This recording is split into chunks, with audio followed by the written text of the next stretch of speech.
Il y a quelques semaines, un manager m'a de nouveau dit que les réunions étaient inutiles. Aujourd'hui, j'ai envie de vous parler de l'incontournable. Les réunions sont incontournables. Alors vous allez me dire, quel type de réunion? Comment les animer?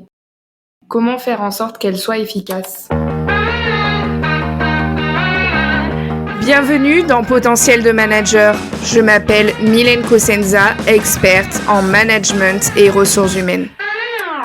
Convaincue qu'une entreprise performante repose sur des collaborateurs engagés, déterminés et en constante évolution.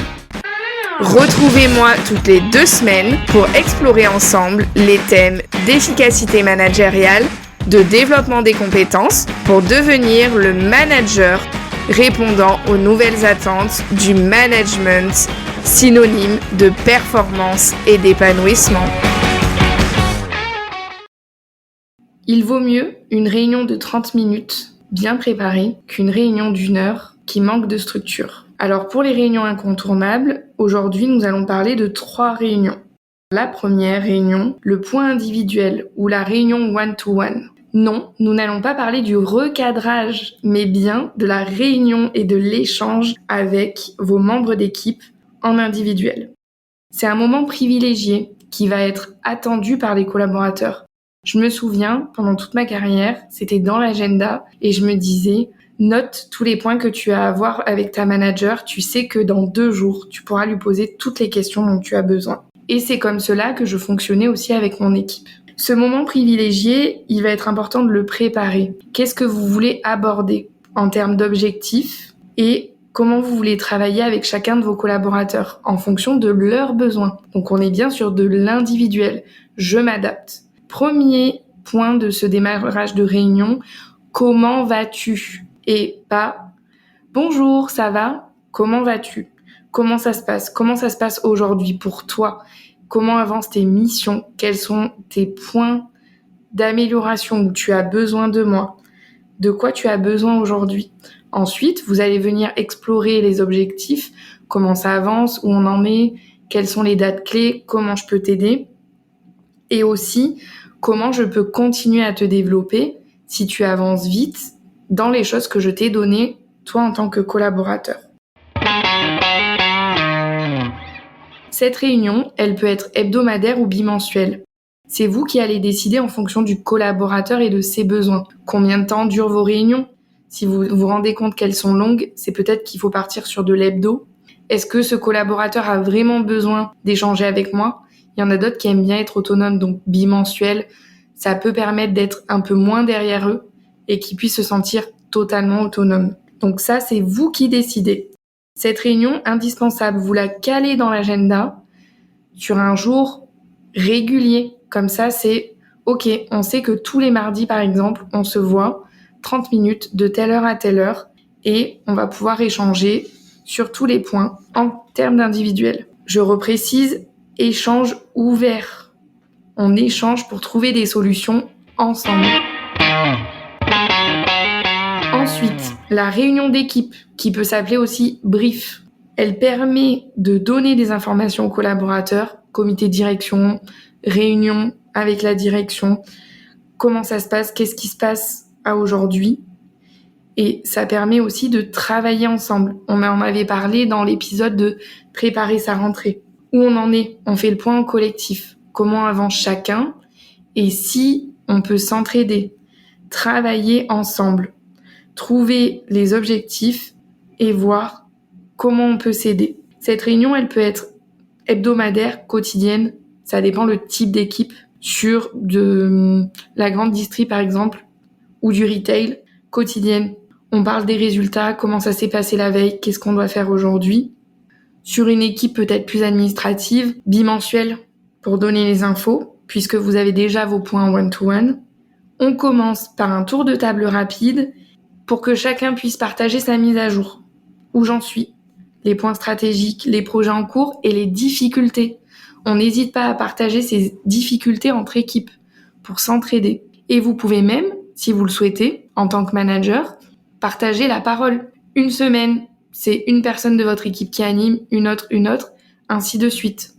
Le compte-rendu, pareil. On fait tourner et on fait en sorte que ce soit vraiment de la cohésion d'équipe. Comme on l'avait dit dans un des précédents épisodes, n'hésitez pas aussi à la faire ailleurs, à sortir, à faire une réunion team building, à célébrer les succès.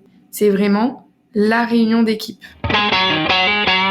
Ensuite, la réunion que vous attendez tous, le recadrage ou la résolution de problèmes.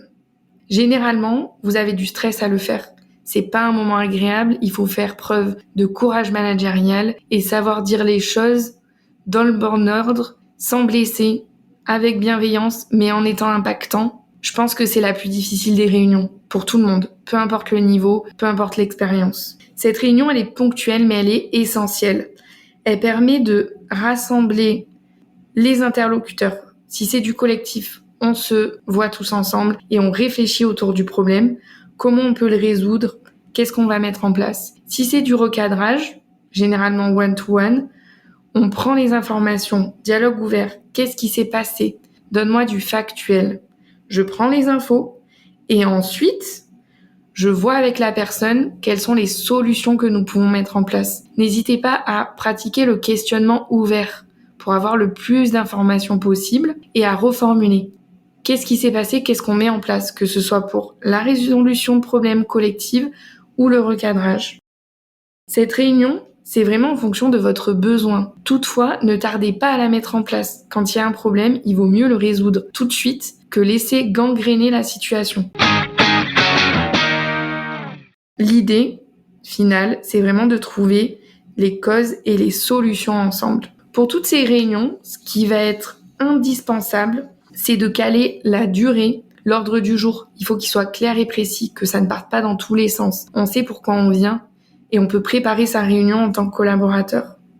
Soyez ponctuel et respectez le temps imparti. Vos collaborateurs ont aussi des missions que vous leur donnez, des délais à respecter. Si vous arrivez à chaque fois avec 10 minutes de retard, pendant ces 10 minutes, ils vont vous attendre et pas forcément pouvoir avancer sur un dossier en particulier. Et puis, c'est du respect.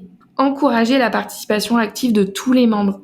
Tout le monde peut s'exprimer. Tout le monde est différent, donc ça va venir enrichir votre réunion. Et si vous devez annuler cette réunion, ça peut arriver, on peut tous avoir une problématique à un moment, décaler, expliquer pourquoi, donner du sens. Ok, j'ai dû annuler parce que X ou Y raison, mais voilà, déjà je décale et puis je vous explique pourquoi. Et accepter, du coup, que quand vos collaborateurs vont avoir une problématique, ils puissent aussi vous demander de décaler et vous expliquer pourquoi. Travailler d'égal à égal. J'espère vraiment que grâce à cet épisode, j'entendrai de moins en moins dans mes formations. La réunion, ça prend trop de temps. La réunion, c'est pour le recadrage. Vraiment, j'espère que vous viendrez m'écrire et me dire « J'ai testé cette réunion, ça fonctionne et voilà ce que j'ai pu rajouter pour que ce soit encore mieux. » Merci à tous.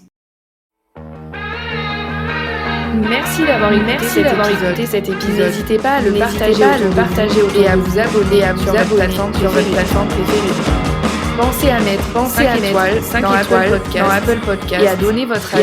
Ça aide à le faire connaître. Plus nous serons nombreux à diffuser ces idées, plus nous aurons le pouvoir de transformer du management.